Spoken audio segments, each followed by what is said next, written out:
G'day, I'm Ross Cameron, the President of the New South Wales Liberal Democrats.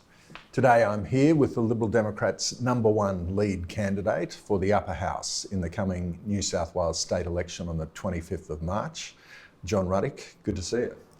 Thanks for having us, Ross. Well, look, the topic for this segment is why a traditional Greens voter should consider voting for the Liberal Democrats in the upper house. Take it away, John Ruddick. Well, look, Ross, as you know, in this little series, we did want to try and find something positive to say about each of the parties we're going to discuss. Well, the Liberal Democrats are a fundamentally optimistic and positive operation. Kind-hearted people, Ross, yes.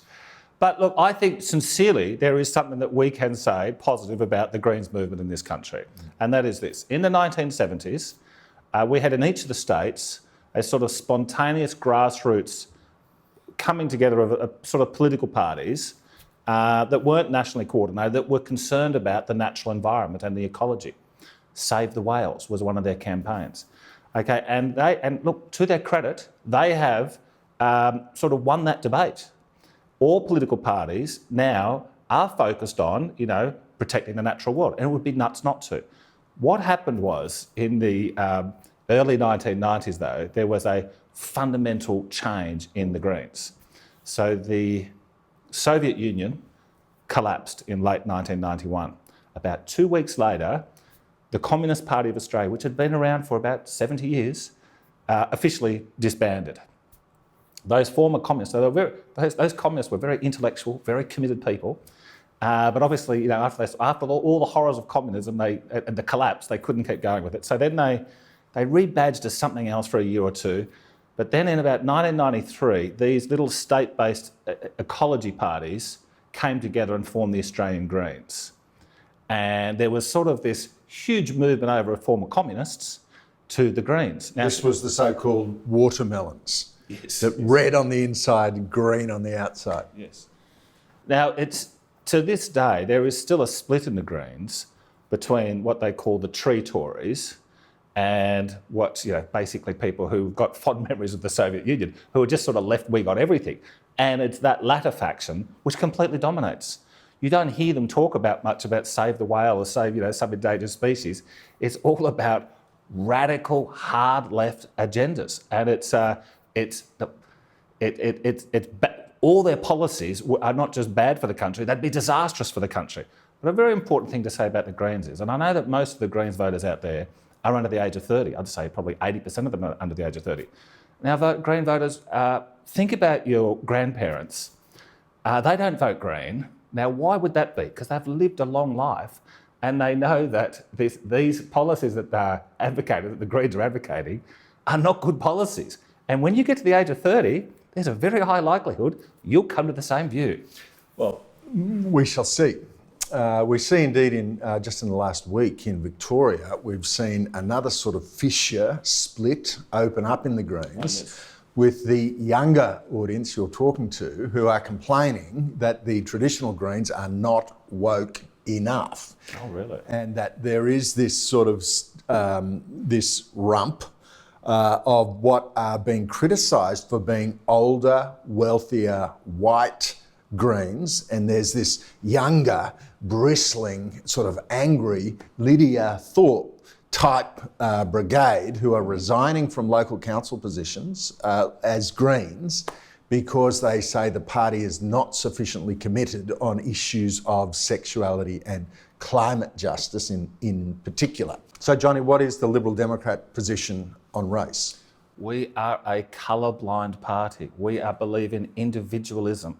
And we think it's abhorrent, and it always is counterproductive when governments try to legislate according to race. Now, in the past, governments out there have legislated in an overtly racist way to sort of be mean to people of racial minorities. And now it's the same, it's the left doing it again, because they are race obsessed. But now they are race obsessed in what I call positive racism. So they think, well, yes, we're going to discriminate but on the basis of race to help certain people that are marginalised. It doesn't work. What does work is self-reliance and self-belief. This is how the Aborigines, for 60,000 years, survived on this tough land, because they had this sort of rugged individualist ethos. That's the only thing that's helped any group of people in the history of the world. Well, look, there's two other areas where I'd like to give the Greens a compliment and get your reaction.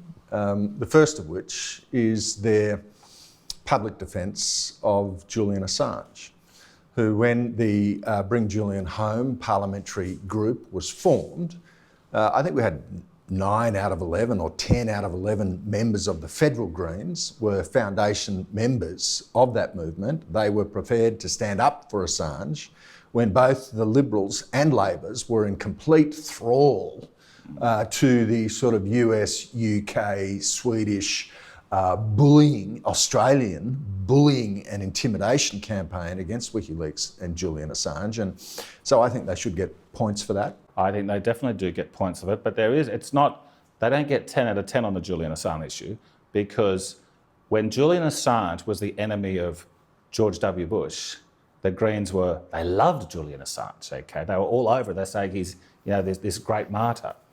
But then in 2016, when Julian Assange and WikiLeaks told the whole world about Hillary Clinton's emails, then sadly, a lot of people on the left, including the Greens, forgot about liking Julian Assange. But you're right, even to this day, there are good people in the Greens who are fighting for an important cause. Julian Assange is a journalist.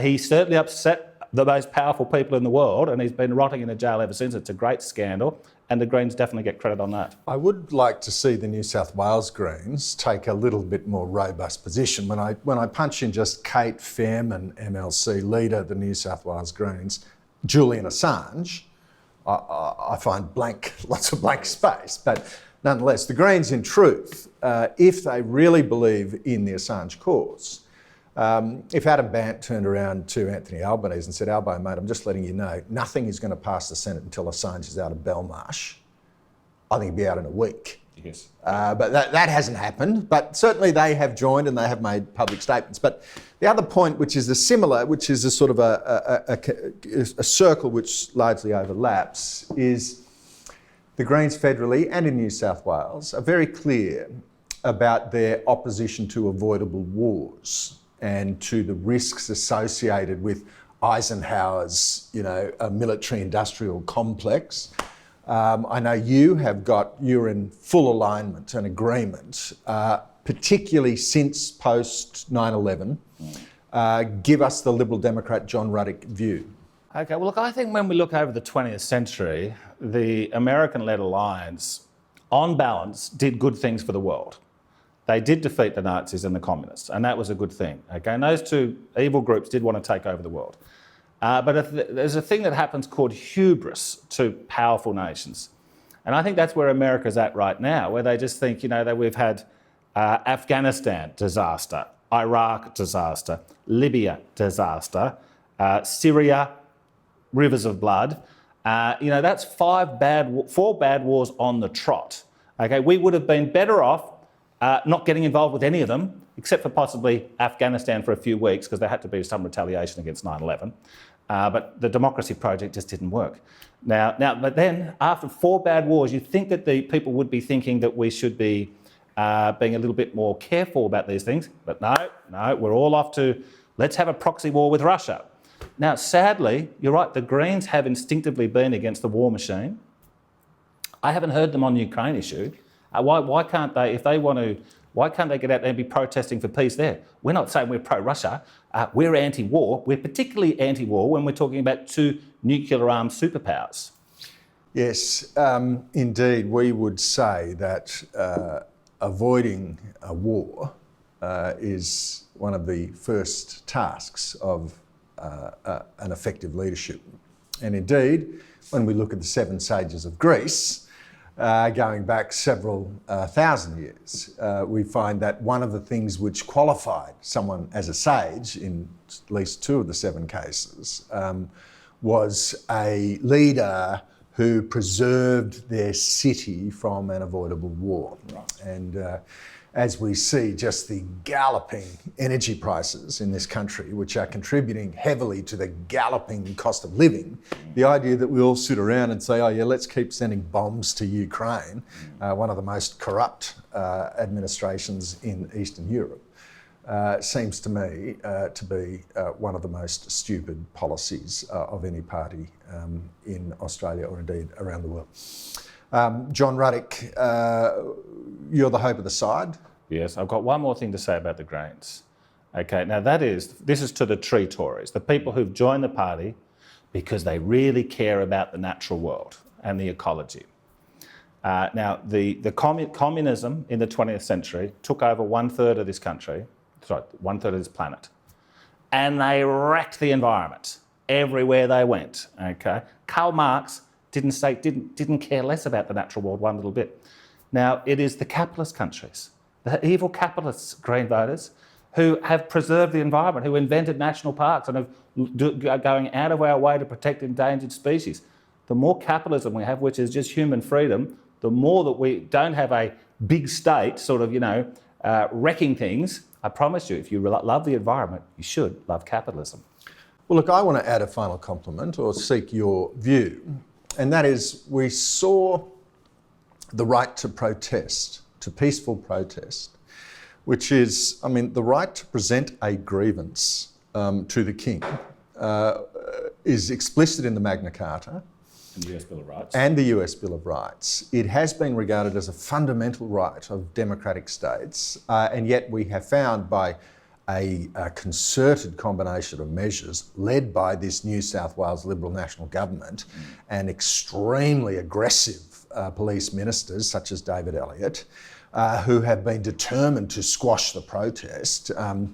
We saw Daniel Andrews doing the same thing in Victoria. It seems to be a pattern certainly, I'm not as close to Western Australia, but the Eastern Seaboard states, police services have become very militaristic, heavily armed, very aggressive, and very hostile to the right to dissent, the right to protest.